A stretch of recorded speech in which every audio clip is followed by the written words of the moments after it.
Into the Dalek is notable among Dalek stories of modern Who for its excellent use of practical effects.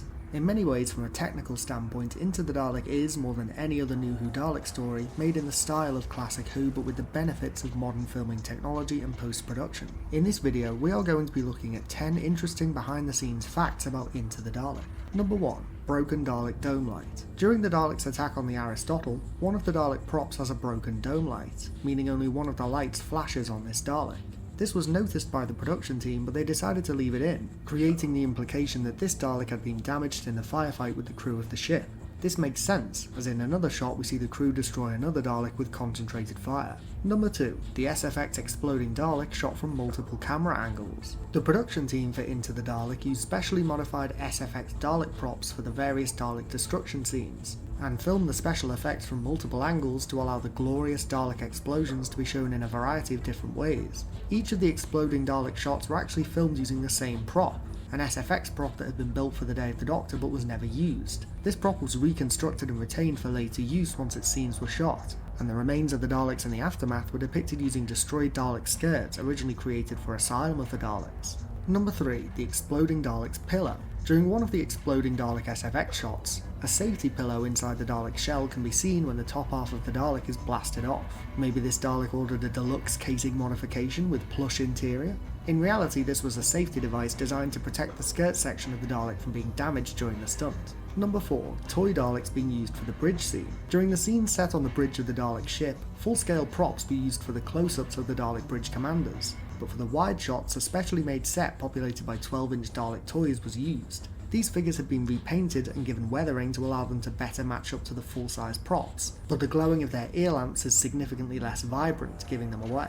Number 5. Toy Daleks also being used for the boarding scene. The Toy Daleks were used again for the boarding scene. When the Daleks breach the airlock doors and advance, the 12-inch Dalek figures are used again. This is why the Daleks tilt their eye stalks up and to the side as they move in this scene. This was a quirk of the 12-inch Dalek toy design, as when they were pushed forward on their wheels, the head would turn and the eye stalk would point upwards. In the episode, it gives the impression that the Daleks are rejoicing the imminent extermination of the humans. Number 6. Toy Daleks superimposed onto action scenes. For a final use of the 12-inch Dalek toys in this episode, the brief shot of the advancing Dalek exploding under concentrated fire was achieved by filming one of the toys being blasted apart, and then superimposing this over footage of the full-size props advancing at the same angle. This episode's use of miniatures follows a long legacy of tiny Dalek props being used in model shots that started all the way back in the 1960s. Number 7. The Rusty prop was originally made for Asylum of the Daleks. The prop that was chosen to depict Rusty in Into the Dalek was originally created to bolster the numbers for the Dalek Parliament in Asylum of the Daleks, and was later used in the Day of the Doctor, as well as various promotional material for the 50th anniversary. Following this, it was selected to be used for Rusty as it was already dirty and grimy from filming the Time War scenes, making it an ideal choice for the basis of this damaged Dalek. Number 8. The Rusty prop uses various reused materials. The Rusty prop had to be heavily modified for use in this story, including cuts and tears in the prop achieved using a jigsaw, machine tools used to create the blast marks, several hemispheres removed and replaced with specially made damaged variants, and various pipes, wires and electronic components used to represent the modifications added to Rusty by the humans. Valves and air hoses were used to create the brain scanner cap on Rusty's dome, and the manipulator and gunstick were given suitable weathering and modifications.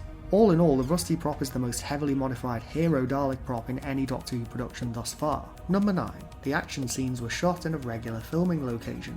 The action scenes from Into the Dalek were filmed at Uxmouth Power Station, which has been used as a shooting location several times on Doctor Who. Its first appearance was in Rise of the Cybermen and the Age of Steel. Number 10. The lasers hitting Rusty effect was achieved using a gunpowder paintball gun. The effect of showing the human laser blasts impacting Rusty's casing was achieved by modifying a paintball gun to shoot small packets of gunpowder, which sparked when impacting the front of the prop to create a great visual effect. Initially, the impact blasts were to be added in post-production, but the decision to use practical effects instead was definitely the right one, as this effect looked fantastic.